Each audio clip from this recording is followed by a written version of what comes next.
Magandang morning mga kailadyos, mga kaparmer, mga kagardener. Binabati ko kayo ng mapagpalang araw sa atin lahat.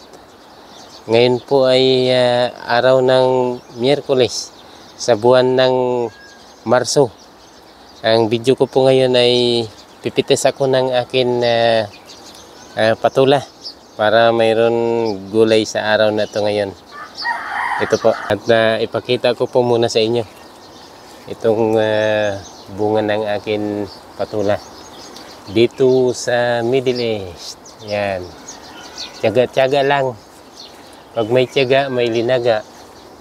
Pag may tinanim, may anihin. Ayan, kailangan ko harvestin na ngayon kasi gugulang na naman siya, titigas.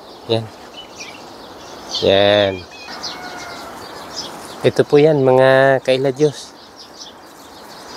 Pwede na siya harvestin kasi titigas din naman pagka hindi na mapapakinabangan pag matigas na. Kailangan bata pa siya. Yan.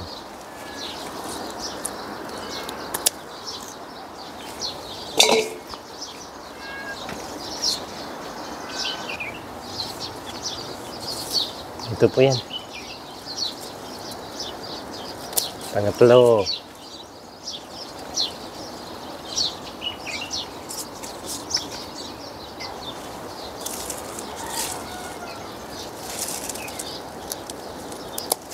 Yan.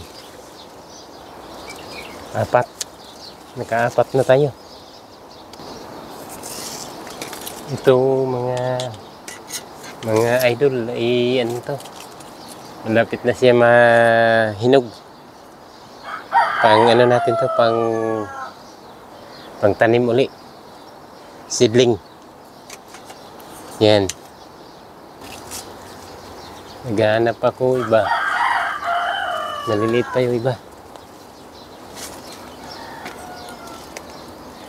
Yan, maliit pa yan. Mga 4 na araw pwede na yan kunin. Yan. Naka-4 lang to, 4 lang tayo mga idol. Ito na yung na-harvest ko mga idol. Yan. 4 na piraso na patula. Siguro may mga 1 kilo kalahati na rin to. Okay. Mga idol, naglalambing po ako sa inyo. Paki-subscribe naman po sa atin YouTube channel. Subscribe and then like at saka share po. Kung gustuhin din po ninyo, mas mainam din po, malaking tulong na rin po kung may nagko-comments po kayo sa isang katulad kong small YouTuber. Sisimula pa lang YouTube. Maraming salamat po mga kailadyos. Hanggang sa muli, salamat po sa patuloy na pagsubaybay sa akin mga videos dito sa Middle East. Maraming salamat po. God's loves you. God's love us. Mabuhay!